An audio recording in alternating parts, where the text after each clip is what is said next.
Hello! Okay, we are going to talk about positive self-talk. And positive self-talk. I talk a whole lot about how we can tell ourselves these positive things and be positive, especially in those moments that are really hard and we just want to tell ourselves crappy things, right? So I work on this with my girls all the time, like positive self-talk. Practice your positive self-talk. And that can look like a lot of different things, whether that's writing it down in a journal and doing what I call as an opinions exercise, where you write down other people's opinions, negative opinions, or negative opinions of yourself, and you cross that out and you get rid of it, and then you write down what you actually believe and your opinion, because your opinion is the one that matters the most. So that's one of the things that we can do to practice positive self-talk. The other things is like writing down affirmations, which are just like, that are just strong, confident, powerful I am blank statements. So for example, mine could be like, I am a strong and beautiful CrossFit athlete. That's another way you can practice positive self-talk. Another one is just literally telling yourself positive things. But it's practicing those things when it is easy, because just like when you practice the physical skills, you have to practice them over and over again for them to feel second nature when it's hard and it's at game speed. So that is just a quick little rundown of positive self-talk. But guess what? I'm not even going to talk about positive self-talk, because as an athlete,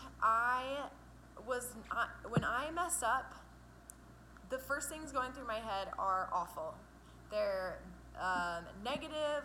They're mopey. They're like poor me kind of thing. And the last thing I want to do is tell myself, oh, you're so good, Paige, or like, you've got it, or, just go get the next one. And I totally understand that. I get it, okay?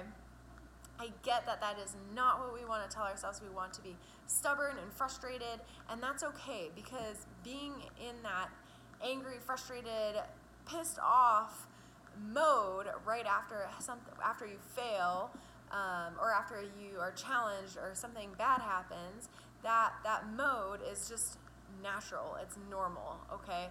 And it just means that you actually care about what you're doing. When you get mad and frustrated or annoyed, that just means that you care, okay? So that's all it means. But I was not that girl, remember, to like pat myself on the back and be like, it's gonna be okay kind of thing, and I didn't want to do that in that moment. So instead of having positive self-talk, we are going to be productive. So we're going to have productive positive self-talk. And what that means is that, okay, so I'm gonna give you an example. We're gonna work through this example together. So I'm up to bat. I swing and miss, and I strike out. Actually, let's go back. Rewind. I am in at bat, and I have some really good cuts. I foul some off. I feel like I'm right on it, and then I swing and miss at a changeup. Okay, so I strike out.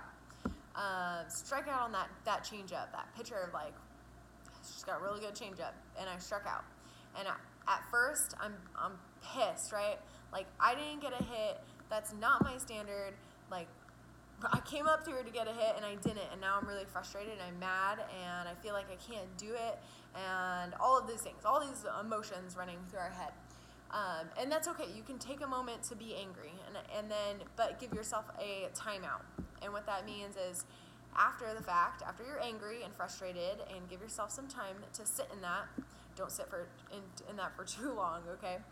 After that, I want you to be productive, and I want you to be productive by having some self-reflection. So reflect on that last at bat, okay? So what does that look like? I'm gonna ask myself, all right, well, that sucked, but what did I do well? Okay, what did I do well? I felt like my hands were on point on a lot of those pitches that I fouled off. Okay, did something well. Woo! Okay, and then what did I not do so well? I didn't read the changeup. Okay? Didn't read the changeup. That's okay. Didn't read the changeup. Next time I'll see it. Okay. So what did I do well? What did I not do so well? And what am I going to learn from this at bat and be better the next time?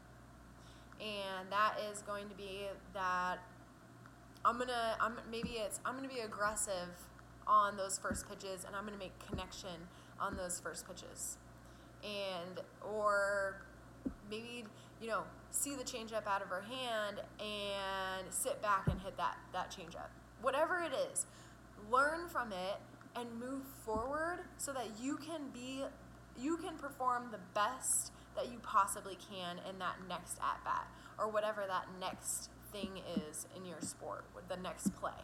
Because the athletes that can overcome that fast, or even pitch to pitch, when we can get from, instead of going, weekend to weekend, if we can go from day to day, and then go from day to day to game, and then game to game to like pitch to pitch or play to play, that is when you are going to be next level.